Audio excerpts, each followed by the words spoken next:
The man known to history as Genghis Khan was born in the middle of the 12th century.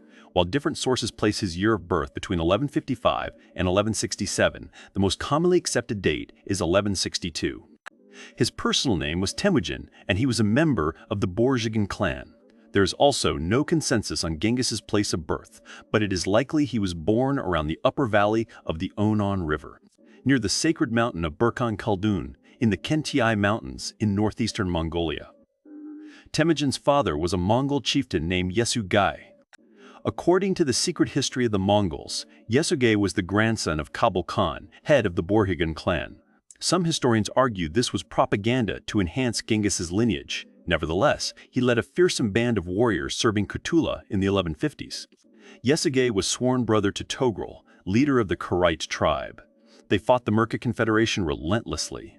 In 1160, Yesügei abducted 15-year-old Hö'elün, betrothed to a Merkit chieftain, igniting a feud spanning half a century. Hö'elün bore Yesügei 4 sons and a daughter over the next decade. Temujin was her eldest, but Yesügei already had 2 sons from another wife.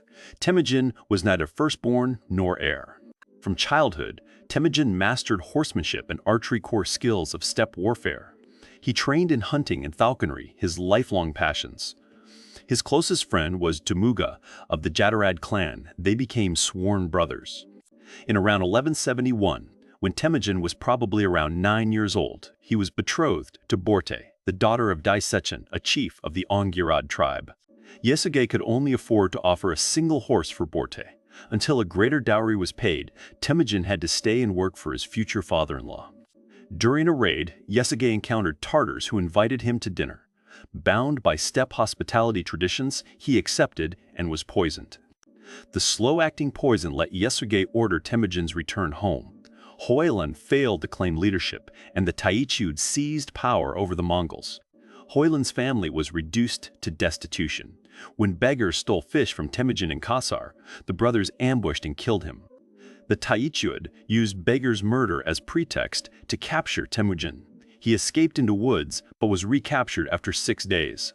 Bound in captivity, Temujin overcame his guard and was rescued by a Hö'elün sympathizer. Temujin returned to find his family reduced to 9 horses. Taichud raiders stole 8, leaving 1 steed. Temujin pursued with his last horse. He met young warrior Boorchu, who joined the chase without hesitation. They recovered the horses in a night raid. Boorchu's arrow wounded the Taichud leader, ensuring their escape. Over the following years, Temujin and Boorchu built a loyal band of raiders. The gifted warrior Borakul joined them, strengthening their forces. In 1178, aged 16, Temujin traveled to Ongirad territory with Boorchu. He claimed Borte as his bride from her father, Daisechen. 2 years later, a 300-strong Merkit raiding party attacked Temujin's camp. He escaped with kin, but Borte was abandoned and captured. Temujin appealed to Karaite chief Togrul, invoking their father's sworn brotherhood. Togrul accepted him as a son and mustered an army. The allied forces defeated the Merkit and rescued Borte. She returned pregnant by her captor, but Temujin accepted her and the unborn child. In his early 20s, Temujin established himself as a feared Mongol leader.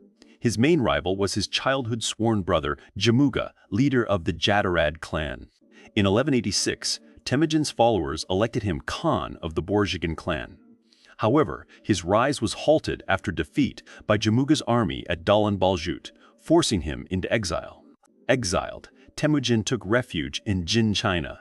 Togrul too was overthrown. For years, the fallen lords plotted vengeance in the shadows. In 1195, Jin and Tartars warred over spoils.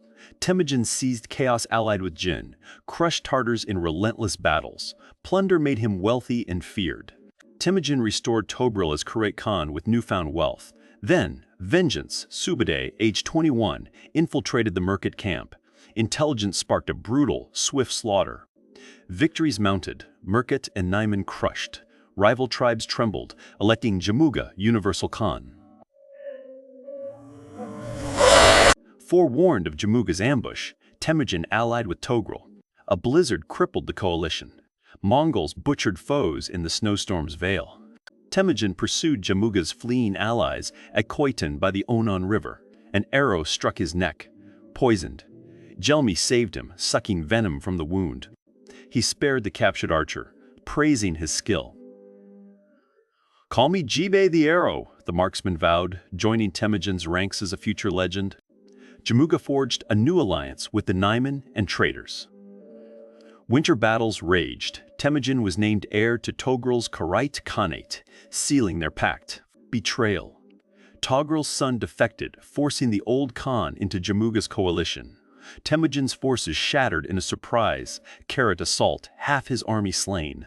Regrouping at Baljuna, Temujin and his commanders swore a blood oath, victory or death.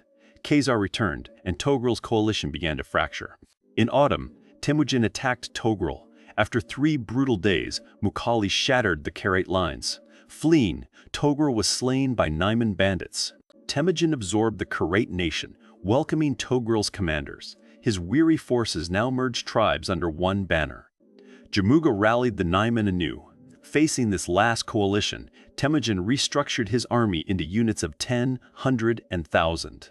He formed an elite bodyguard and set harsh governance. His final decree: submit for autonomy, resist for devastation.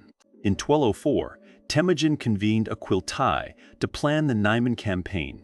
He ordered each warrior to light 5 fires nightly, creating an illusion of overwhelming numbers. At Chakarmaut, Temujin's charge shattered the Naiman lines. Abandoned by Jamuga, Tayang Khan's forces fought to the last, rejecting surrender offers in a final defiant charge. Jamuga fled with 5 loyalists, but betrayal followed. Temujin executed the captors for disloyalty, then ordered his nephew to execute Jamuga, ending their lifelong rivalry. In 1206, all Mongol nobles gathered at the Qiltai. They proclaimed Temujin Genghis Khan, fierce ruler, and swore absolute obedience to forge a single empire from the tribes.